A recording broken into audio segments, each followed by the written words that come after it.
let's cut through the drama. Let's get to the big point, the elephant in the room.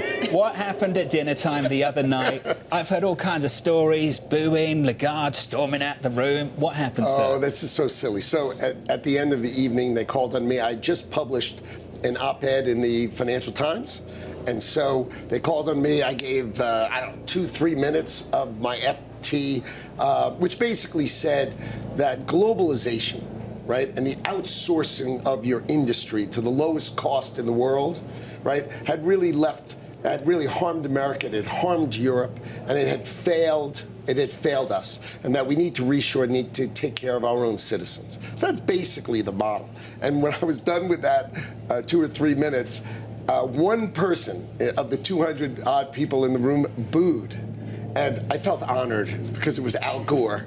You know, and Al Gore booed. And I was like, really? So Madame Lagarde wasn't throwing bread rolls at you from the back? That wasn't happening? No, I mean, I put it in the FT. I mean, I wasn't like trying to be quiet about it. I mean, I think that globalization, right, and the idea of global supply chains and finding the lowest cost, I mean, that is just not the way to take care of your auto workers, right, who are in Ohio and Michigan. And so we're bringing that back. So think about this. When we were done we started auto tariffs, we started working on it in March, and we finished in November. And we were done. The last day when we finished, General Motors and Ford stocks each went up 10%. General Motors ended the year up 60%. If I told you on January 1st that General Motors was going to be on 60%, you would all say, oh, stop it. And how about this? On that same day, Sean Fain, who runs the United Auto Workers, called me and said, I can't believe I'm calling a Republican Secretary of Commerce to say, thank God for you and your administration. You're the first administration who's actually taking care of the auto workers of America. So think about that. You can, if you really think it through, you can take care of the company and the worker. You don't have to pick sides because we want union labor growth in America. These are great jobs. Why wouldn't we want them in America? So that's why Donald Trump wins the union vote, because he's actually pro these workers. He literally is pro these workers. It's not a political thing. It's these are great jobs for Americans. Let's go get more of them. There's a lot of money set to come into the United States and big bets. A ton of FDR. We can get into that in just a moment. I just wanted to stay on G7 allies. This week's been quite a week. Emmanuel Macron, the French president, has said, basically accusing the US of trying to subordinate the Europeans. The Prime Minister of Canada, I'm sure you heard his speech, Mark Carney, the other day, said this is not a transition, it's a rupture. How would you describe relations with those countries at the moment? I think our relations are perfectly fine, right? I described the relationship with respect to the whole, when Greenland was going back and forth before we sort of settled it with a framework agreement, right? I called it a kerfluffle, right? It's basically like if you have an argument with your spouse, that's not real, you know, it's not a real one. It's like a small thing. My spouse doesn't go out there and deliver a speech after that argument and say it's the end of the relationship. Fair enough. But you're right. And I think they overreacted. And it's proof that they overreacted because a day or two later, there's a framework that makes sense, right? What did we say? We said we cared about it for national security, right? We said we care about it in national security. I mean, it's obvious we care about it for national security because if you're going to build a Golden Dome over the United States of America, right, wouldn't you prefer the Golden Dome cover Greenland? So when you're knocking out the missiles, you're not knocking them out right over your head. Like we've all seen Israel like knocking out the missiles right over their head with their Iron Dome. Wouldn't you prefer to knock out the missiles if you live on the east coast of the United States of America over Greenland, a couple of thousand miles away where there's no people, right? Doesn't that sound better? So this is sort of where we're thinking about it and how our national security team is thinking about it. So what's actually in the framework? Well, the framework is a national security-based framework. That's what the United States cares about. We care about our national security, and we care about the shipping lanes.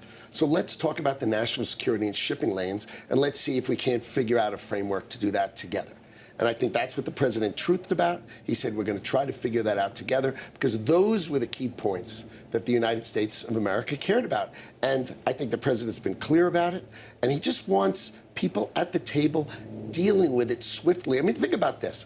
He sends out a truth, and like within 4 days, right, we have a framework agreement. Like that's, by the way, that's a pretty effective and we had truth, tariffs on, we had tariffs on, tariffs off. They were what never does this on. do? They were never on. The threat of them are coming on for February 1st. What does this do now for the agreement you and your team struck with Brussels because the legal implementation has now been put on hold. Oh, I think it'll be put on hold probably tomorrow. I mean, come on. That's why I said it's an overreaction.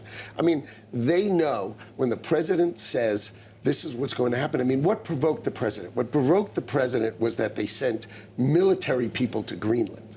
I mean, they didn't send military people to Ukraine. Like, why are they sending military people to Greenland?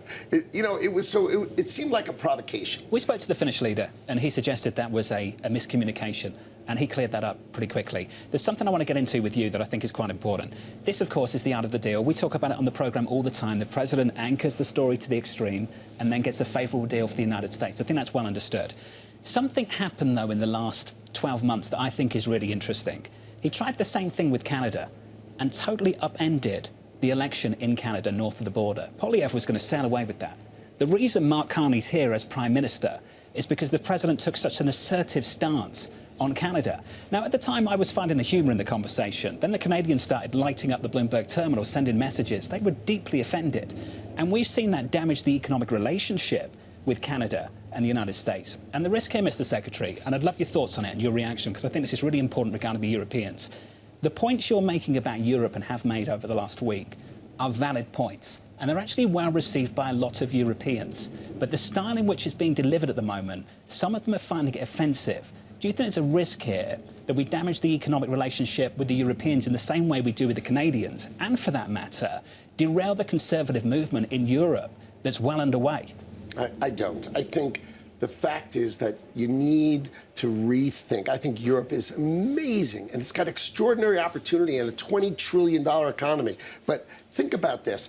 If they had the right digital rules, meaning similar digital rules to the United States, we have $6 trillion worth of committed investment to build data centers in America. And we have a $30 trillion economy. So if they had a $20 trillion economy, you'd say, okay, if they had the same rules, they could get $4 trillion. Or how about $2 trillion? You realize $2 trillion for their economy, right, would be 10 points of GDP spread over 3 or 4 years? I mean, that would produce amazing growth. And let me sort of explain how that works. So we did a deal with Micron, right? They're going to build $200 billion in America. So on Friday, last Friday, we did a groundbreaking of their mega fab, $100 billion fab. And where did they do it? They did it in upstate New York and Syracuse. Now, there hasn't been industrial building in upstate New York in probably 40 years. But if you think about it, it had a huge industrial base once upon a time. So what does it have? It has power, because it has the power infrastructure for that. So what that does is it creates like this enormous uplift. And I think Europe can do the same thing. I think the UK can do the same thing. And Canada is just thinking in this arrogant kind of thought. Well, but just to build on what John is talking about, it's a style question. Can you get the same results without using words like calling leaders weak or their economies decaying, right? Is it necessary to provoke the visceral feeling that we feel among a lot of leaders here and in conversations with international investors? I mean, is there any other way? Is that style more harmful than it is helpful? Well, I think it creates listening. Like, people pay attention to it and listen to it. If you just sort of blend in, no one hears anything in Davos, right? Everybody says the same blah, blah, blah, blah, blah. And if you need to break out and you need to say it. So my view is, right, that Canada has never expressed to the world that they have the best deal, the second best deal in the world. The best deal in the world is Mexico, because remember, they have USMCA, which means 85% of the Canadian economy comes into the United States for zero. And there he is complaining that he's going to go to China and improve it. What's he going to do? China's delighted to sell to him. But do you think China's going to open their economy to accept exports from Canada? This is the silliest thing I've ever seen. They have the second best deal because Mexico's got a little better deal. They have 25% on the extra 15%, whereas Canada's got 35% on the extra 15%. But give me a break. They have the second best deal in the world. And all I got to do is listen to this guy whine and complain? Mr. Secretary, in fairness, you've seen from the airplanes, you've seen about a 30% decline in Canadian visitors to the United States, if not significantly more. You've seen a similar type of decline from China.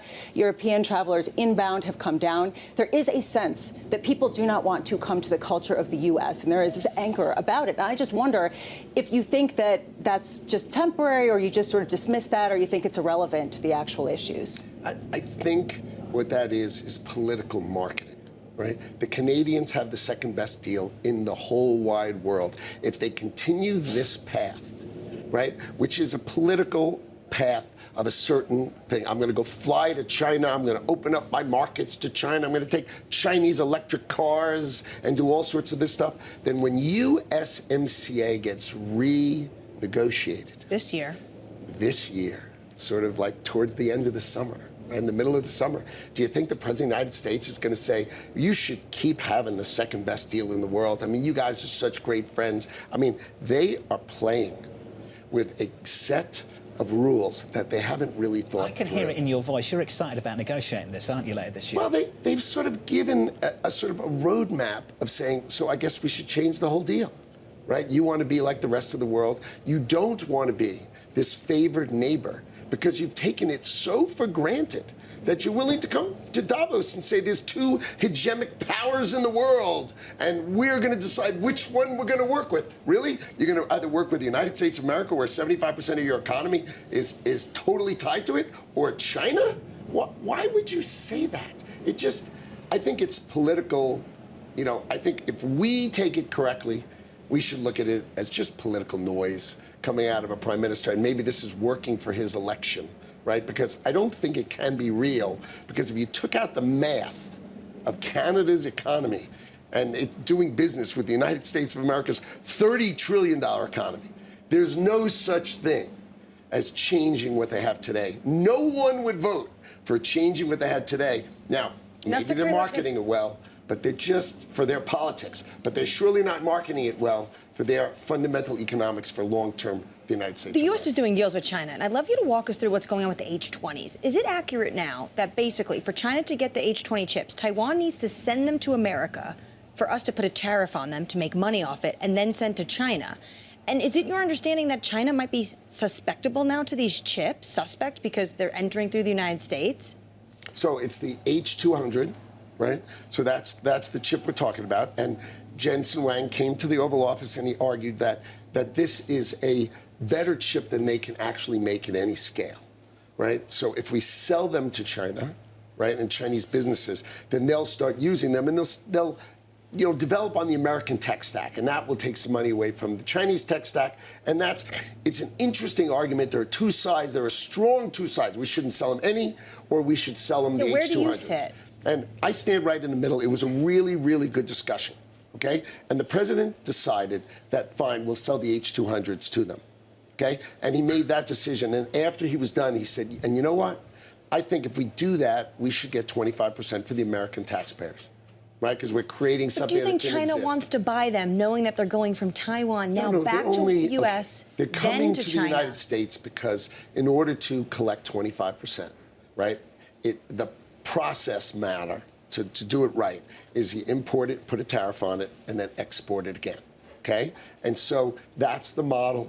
It's the process model to execute a plan that the President of the United States of America made, right? So that's just the execution model of how to do it.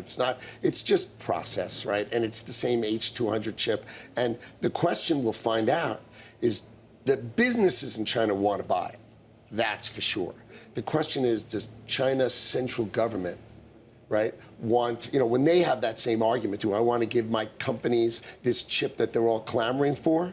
Or do I want to force them to take the pain of using lesser chips that are domestically made, but helping our domestic companies grow? And that's a question we're going to see how it goes. But I think the president put that question out there, and I think it's a really interesting one. I didn't say there's not two sides of that coin.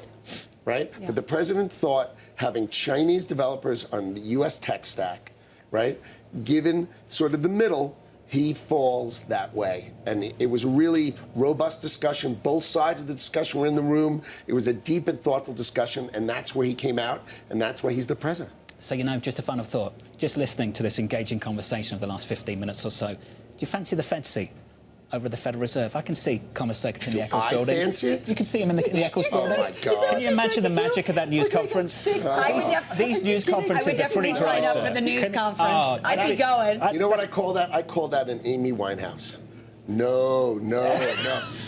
I call that box office, sir.